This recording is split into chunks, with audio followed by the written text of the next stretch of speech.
আজকের পর্বে আমি বেশ কিছু আনবক্সিং করছি এবং নৈরিত থেকে বেশ কিছু বই অ্যাকচুয়ালি আমার কাছে এসে পৌঁছেছে। তো বেশ কিছুদিন আগে আমি নৈরিতের একটি ভিডিও করেছিলাম যেখানে বিভিন্ন বইগুলো নিয়ে আলোচনা হয়েছিল। আজকে আরও কিছু বই যেগুলো বাকি রয়েছে সেগুলো নিয়ে আলোচনা করছি। একবার দেখে নাও নতুন বইগুলো, আশা রাখছি তোমাদের একবার দেখাও হয়ে যাবে, অর্ডার দিতেও সুবিধা হবে। তো প্রথমেই ভূতের গল্পের বই দিয়ে শুরু করছি, নৈশতান এবং তন্ময় চক্রবর্তীর লেখা এই বইটা। দেখতেই পাচ্ছ এরকম ধরনের প্রচ্ছদ, এটা টাইটেল পেজ রয়েছে। এরপরে এই বইটার দাম 200 টাকা প্রিন্ট রয়েছে, তারপরে ছাড় থাকবে 20% তো থাকবে, অনেক সময় বেশি ছাড়ও তোমরা দেখেছো দেওয়া হয় তরফ থেকে, প্রকাশনীর তরফ থেকে। তো পৃষ্ঠার কোয়ালিটি নিয়ে আমার যেটা মনে হচ্ছে ভীষণ সুন্দর, আর প্রিন্টিং নিয়েও আমার কোনো অবজেকশন বা কোনো কিছু সমস্যা কিছু দেখলাম না। গল্পগুলো এখানে রয়েছে মোট 5টি, এবং 5টি গল্প মিলিয়ে এই বইটির মোট পৃষ্ঠা সংখ্যা হচ্ছে 95 মতো। তো দেখতেই পাচ্ছ যে এখানে লেখকের পরিচিতিও দেওয়া আছে। তো আমার মনে হয় যদি ভূতের গল্পের রেকমেন্ডেশন তোমরা বলো তাহলে নৈরিত থেকে এই বইটাকে একটা দেখতে পারো। আরও একটি বই যেটি আমি অবশ্যই দেখাতে পছন্দ করব সেটি হচ্ছে অনস্তিত্বের ওপারে শাশ্বত বোসের। এই বইটির প্রচ্ছদ ডিজাইনিং আমি করেছিলাম, এবং বইটির মধ্যে এখানেও কিন্তু তন্ত্র মন্ত্রের ওপরে যদি তুমি বই পড়তে পছন্দ করো তাহলে আমি বলবো যে এই বইটাকে দেখতে পারো। পেপার ব্যাকে এসেছে বইটা, 250 টাকা এটার মুদ্রিত মূল্য রয়েছে। তারপরে অবশ্যই ছাড় থাকবে, এবং এখানে সূচিপত্রে যে গল্পগুলো আছে গল্পগুলোর টপিকগুলো তোমরা দেখলে যথেষ্টই ভালো বলবে, কারণ হিমজ্যোৎস্নার বনবিবি অর্থাৎ বনবিবিকে নিয়ে, পুতুল বাড়িকে নিয়ে তো ভূতের গল্প খুবই ভালো যায়। 6টা বাজার আগে, গোরস্থান, রূপান্তরের পথে, প্রবাসের বিভীষিকা, পিশাচ সিদ্ধ অর্থাৎ পিশাচ নিয়েও একটা টপিক দেখতে পাচ্ছি, কোশি নদী পেরিয়ে। তো এরকম রয়েছে। এবার ব্যাপারটা হচ্ছে যে প্রত্যেকটা গল্প তো এখানে রয়েছে, তার সাথে চেষ্টা করা হয়েছে বেশ কিছু জায়গায় ইলাস্ট্রেশন বা কিছু ছবি দিয়ে একটু জীবন্ত করে তুলতে লেখাগুলোকে। তো সেই জায়গা থেকে বইটার ওপরে অবশ্যই কাজ হয়েছে, এবং বইটা লেখক পরিচিতি পেছনে লিখেছে।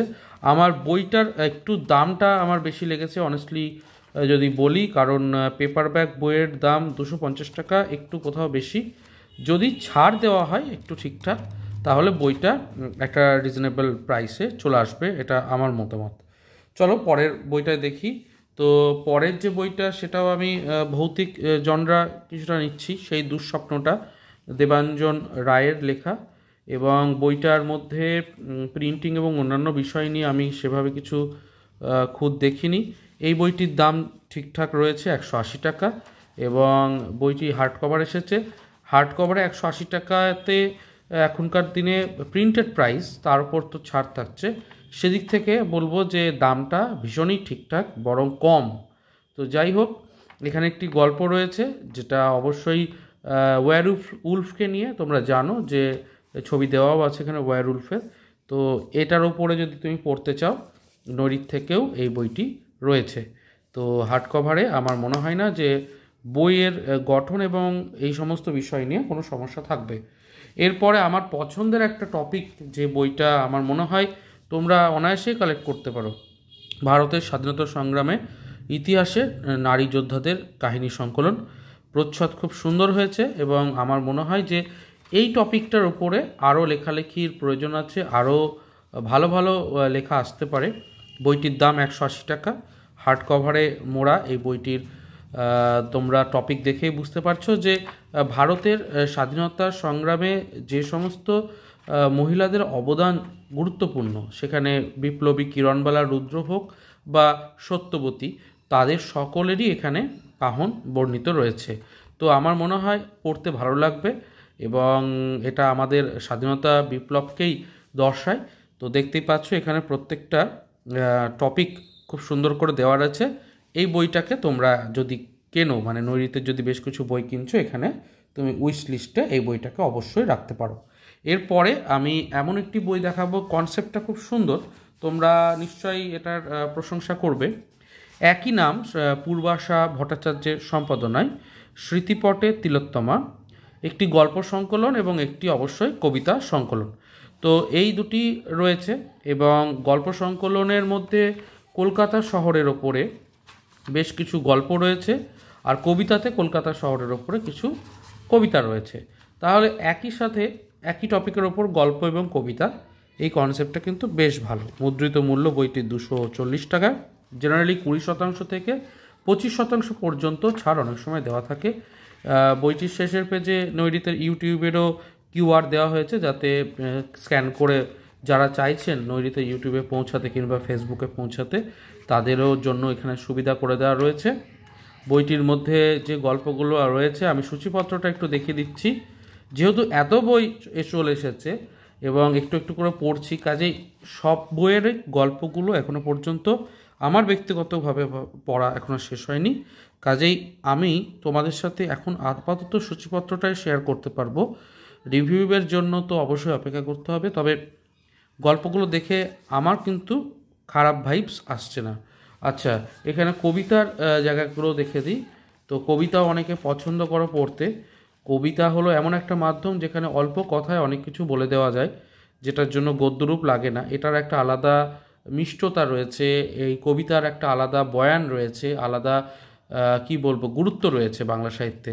সেই জায়গা থেকে কবিতাও আমার মনে হয় মাঝে মাঝেই পড়া উচিত, তাহলে গদ্য থেকে বেরিয়ে এসে কিছু নতুন আবিষ্কার করা যায়। তো তোমরা যদি চাও, সূচিপত্র দেখে নিচ্ছ, তো এখান থেকে তুমি এই বইটিকে অর্ডার করতে পারো। কলকাতা শহরের ওপরে বেশ কিছু কবিতা এবং গল্প মিলিয়ে স্মৃতিপটে তিলোত্তমা, এই বইটির মুদ্রিত মূল্য জানিয়ে রাখি। এই বইটির মুদ্রিত মূল্য রয়েছে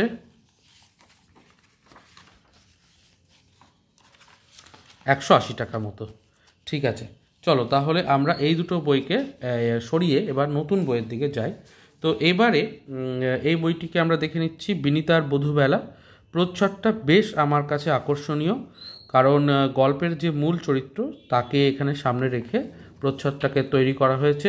সুমিতা রায়ের এই বইটি সত্য ঘটনা অবলম্বনে রয়েছে। 220 টাকা এটার দাম রাখা হয়েছে, এবং দেখতেই পাচ্ছ এখানে গল্প এভাবে রয়েছে। ভেতরে ইলাস্ট্রেশন নেই, কিন্তু গোটাটাই একটি গল্প রয়েছে। এবং এখানে নান্দি পাঠে বেশ কিছুটা কথা লেখা রয়েছে। ডিভোর্স বা বিবাহ বিচ্ছেদ ব্যাপারটি বর্তমান যুগে ক্যান্সার রোগের মতোই ঘরে ঘরে ছড়িয়েছে। প্রতি 100 জন মেয়ের মধ্যে 10 জন মেয়েই এই সামাজিক ব্যাধির শিকার। দূরদর্শনের বিভিন্ন অনুষ্ঠানে কত বিবাহ বিচ্ছিন্না মেয়ের করুণ কাহিনী শোনা যায়। আদালতে গেলে দেখা যায় কত মেয়ে সন্তানসহ দিনের পর দিন সুবিচারের আশায় ঘুরে মরছে। শোনা যায় ভারতীয় আইন মেয়েদের পক্ষে, মহিলাদের সুবিচারের জন্য কত নতুন নতুন আইনকানুন তৈরি হয়েছে ও হচ্ছে, কিন্তু প্রকৃতপক্ষে সুবিচার পায় কজন? যারা শুধু অর্থ রোজগারের জন্য নয়, সম্পর্ক ভাঙার জন্য নয়, সম্পর্ক গড়ার জন্য অসহায় মেয়েদের পাশে দাঁড়াবার জন্য এবং তাদের সন্তানদের বাবা অথবা মায়েদের ফিরিয়ে দিয়ে তাদের নিরাপদ জীবন দেওয়ার জন্য ওকালতি পড়েছেন। তো টপিক নিয়ে বুঝতে পারছো, এখানে বিবাহ বিচ্ছেদ এবং একটা করুণ কাহিনী, তার উপরে বাস্তব আঙ্গিনার প্রেক্ষাপটে এই গল্পের বইটি রচনা হয়েছে। এটা একটি উপন্যাসধর্মী বই, এবং বিনীতার বধূবেলা আমার বেশ টপিকটা পছন্দ হয়েছে, প্রচ্ছদও পছন্দ হয়েছে। এই বইটাকে তোমরা নোট ডাউন করে রাখতে পারো, আশা রাখছি তোমাদের ভালো লাগবে। 220 টাকা মুদ্রিত মূল্য। এরপরে তোমাদের জন্য আস নামে একটি বই দেখাতে চলেছি, এডিটেড বাই দিশা সরকার, এবং এই বইটির মধ্যে টপিকটা ইংরাজিতে পুরোটাই। অনেকেই রয়েছে যারা ইংরাজিতে কবিতা পড়তে পছন্দ করো, এবং তাদের জন্য দেখতে পাচ্ছ যে এখানে বেশ কিছু কবিতা রয়েছে। তো এখানে ইন্ডেক্সে টপিকগুলোকে আমি দেখিয়ে দিচ্ছি, এবং যথেষ্ট ভালোভাবেই প্রিন্ট এবং অন্যান্য বিষয়টা রয়েছে ঝকঝকে তকতকে। কোনো হালকা প্রিন্ট এসছে বা খারাপ লাগছে কিছুই আমার কিন্তু মনে হলো না। বইটির দাম 165 টাকা, এবং তার উপর অবশ্যই ছাড় থাকবে। ঠিকই আছে। এবারে তারপরে শেষ বিকেলের আলিঙ্গনে নামে একটি রাতুল ভৌমিকের বই আমি দেখাতে চলেছি। এই বইটির মধ্যে দেখতেই পাচ্ছ যে কিছু গল্প রয়েছে। তো এখানে আমি সূচিপত্রটা তোমাদের সামনে আমি তুলে ধরছি। 180 টাকা মুদ্রিত মূল্য। এই বইটি প্রথম বই আমি মায়ের প্রতি উৎসর্গ করলাম, অর্থাৎ লেখকের প্রথম এটি বই। তো যাই হোক, এখানে গল্পটা শুরু হচ্ছে, একটি গল্প রয়েছে এবং গল্পটা খুব বড় গল্প নয়, 47 পৃষ্ঠা, অর্থাৎ একবার সিটিংয়ে তোমার কিন্তু পড়ে শেষ করে দিতে পারবে। 180 টাকা মুদ্রিত মূল্যে রাতুল ভৌমিকের বইটি রয়েছে।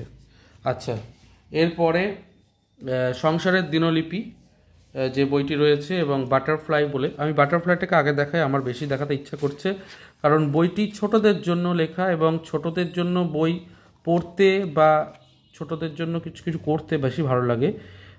এখানে নাম্বারসের রাইমস রয়েছে পেছনে, 000, ইনভেন্টর, ইন্ডিয়া ইজ হিরো। তো দেখতে পাচ্ছ কবিতা মজার, একদম ছোটদের জন্য, মানে 10 বছর 8 বছর এরকম বয়সীদের জন্য ছোট্ট ছোট্ট 4 লাইনের কবিতা ইত্যাদি রয়েছে। তো বেশ ভালো কনসেপ্ট, বইয়ের কনসেপ্ট যথেষ্ট ভালো। বইটির দাম 150 টাকা রাখা হয়েছে, তার উপর অবশ্যই ছাড় সহযোগে বইটি একটা ঠিকঠাক প্রাইসে চলে আসবে। আচ্ছা, সংসারের দিনলিপি প্রিয়াঙ্কা রায়ের, টপিকটার অনুযায়ী প্রচ্ছদটাকে ডিজাইন করা হয়েছে, দেখতে বেশ ভালো লাগে এবং আমাদের রোজকার জীবনে সুখ দুঃখের মিলিত সমন্বয়ের নামই সংসার। তোমরা জানো যে চক্রবাত পরিবর্তনতে দুখানি চ সুখানি চ, অর্থাৎ জীবনের সুখ এবং দুঃখ দুটোরই ভূমিকা রয়েছে এবং দুটোই পিঠোপিঠি সম্পর্কে এগিয়ে যায়। তো সেই জায়গা থেকে গল্প এবং কবিতার সংকলন, একটা বইয়ের মধ্যেই কিছু রয়েছে গল্প যেগুলো অবশ্যই সামাজিক, কিছু গল্প রয়েছে, কিছু রয়েছে কবিতা। তো অবশ্যই একটা ভালো বিষয় যে গল্প এবং কবিতা এক জায়গায় মিলিত হয়ে একটি বই রচনা হচ্ছে। তো আমার মনে হয় যে এই বইটাকেও তোমাদের একটু কাল্টিভেট করা উচিত। যদি বইটা কিনে থাকো বা যদি কিনতে চাও তাহলে আমি মনে হয় এই বইটাকে রেকমেন্ড করতেই পারি। এটার ওপর একটা আমার খুব পজিটিভ ভাইবস আসছে এবং এই ধরনের গল্পের বইগুলো কিন্তু সচরাচর আজকাল তন্ত্র মন্ত্র এই সমস্ত ইয়েতে চাপা পড়ে যায়। তো আমার মনে হয় এটাকে অবশ্যই গ্রহণ করা যেতেই পারে। এরপরে একবিংশ শতকের একবিংশ প্রবন্ধ, অর্থাৎ 21টি প্রবন্ধ নিয়ে বইটিকে করা হচ্ছে। বইটির নামকরণ নিয়ে কিছুটা আমি রয়েছি। তো যাই হোক, এই বইটির মৌমিতা বেরা পাত্র ওনার লেখা একটি বই, 180 টাকা মুদ্রিত মূল্যে রয়েছে। টপিকগুলো কী কী রয়েছে সেটা দেখলে তোমার আরও ভালো লাগবে। দেখো, দুর্গাপূজা নিয়ে টপিক আছে, তারপরে দিদি বোনের মধ্যে অটুট বন্ধন এটা নিয়ে টপিক আছে, শৈশবে রথযাত্রার স্মৃতির ওপরে টপিক আছে, সামাজিক মূল্যবোধের ওপরে একটি টপিক দেখতে পাচ্ছি, আবোল তাবোল সংকলনের 100 বছর পূর্ণ হয়েছে তোমরা জানো, সেই টপিকেও আলোচনা রয়েছে। বিদ্রোহী কবি কাজী নজরুল ইসলাম, কবি জীবনানন্দ দাশ প্রমুখের জীবনী শক্তিকে এখানে খুব সুন্দরভাবে আলোকপাত করা হয়েছে এবং বইটির মধ্যে বেশ কিছু প্রবন্ধের বুনট দেখতে পাচ্ছি। বইটার পৃষ্ঠা সংখ্যা হচ্ছে 47 মতো। প্রবন্ধগুলো আমার মনে হয় আর একটু বড় হলে ভালো হতো। এত সুন্দর সুন্দর টপিকে প্রবন্ধ আর একটু যদি বেশি করে তথ্য দিয়ে লেখাগুলোকে সাজানো যেত, আমার মনে হয় যে আর একটু পাঠকদের পক্ষে সুবিধে হতো। তো যাই হোক, টপিকটা নিঃসন্দেহে ভালো। 21টি প্রবন্ধ একটা বইয়ের মধ্যে তোমরা পাচ্ছ এবং 180 টাকা মুদ্রিত মূল্যের মধ্যে। তো ঠিক আছে, এরপরে আমরা চলে এসেছি অন্তিম বইয়ের আজকে পর্বে, মৃন্ময়ী রায়ের সম্পাদনায় অতীতের অন্তরালে ঐতিহাসিক রচনা সমগ্র রয়েছে। এই বইটাকে আমি রেকমেন্ড করতে পারি। বইটি তোমরা 300 টাকা মুদ্রিত মূল্যের বিনিময়ে পাচ্ছ, তার উপর অবশ্যই ছাড় থাকছে। তো এই বইটিতে যে টপিকগুলো লেখা রয়েছে যেমন উল্লেখযোগ্য তেমনই সুন্দরভাবে তুলে ধরা হয়েছে। এই বইটিকে আমি কিন্তু একটু নেড়েঘেটে দেখছিলাম, কারণ এই বইটির প্রতি আমার নিজস্ব টপিকের ইন্টারেস্টটা ছিল। আমি নন ফিকশন পড়তে পছন্দ করি এবং বইটির মধ্যে আমার পছন্দের টপিকগুলো রয়েছে, যেরকম এখানে বঙ্গের রক্ষক বলে, তারপরে অভিশপ্ত আগুন, তারপরে এখানে মুর্শিদাবাদের টেরাকোটা, মল্লভূমের গৌরব, পাল বংশের শিল্পকলা, কলকাতার পত্তন, তো এইগুলো নিয়ে হয়েছে। এবং তোমাদের আরও যদি আমি যোগ করি মৃন্ময়ী রায়, তো অবশ্যই তোমরা একটা ইউটিউব চ্যানেল রয়েছে বই পড়বো বলে, সকলেই তোমরা জানো হয়তো। তো ওনার একটি ইউটিউব চ্যানেলেও তোমরা দেখেছো, কাজেই আমার মনে হয় যে বইটা তোমাদের গ্রহণ করতে অসুবিধা হবে না অতীতের অন্তরালে। তো বইটা কিন্তু এমনিতেও খুব ভালো, মানে স্ট্রাকচার ওয়াইজও যথেষ্ট ভালো, বেশ মোটা বই। এই বইটারও আমার পছন্দ হয়েছে, এই বইটাও ভালো লেগেছে। তো আজকের পর্বে দেখতেই পাচ্ছ যে বেশ কিছু আমি বই তোমাদের সামনে তুলে ধরছি একে একে, এবং চেষ্টা করলাম তোমাদের সামনে বইগুলোকে তুলে ধরার মাধ্যমে নৈরিতের বেশ কিছু বইয়ের সঙ্গে পরিচিতি ঘটানোর। তো এই ছিল আজকের পর্বটা যদি ভালো লেগে থাকে লাইক শেয়ার সাবস্ক্রাইব করো। দেখা হচ্ছে পরের পর্বে। ভালো থেকো, সুস্থ থেকো, আর বই পড়তে থেকো। ধন্যবাদ।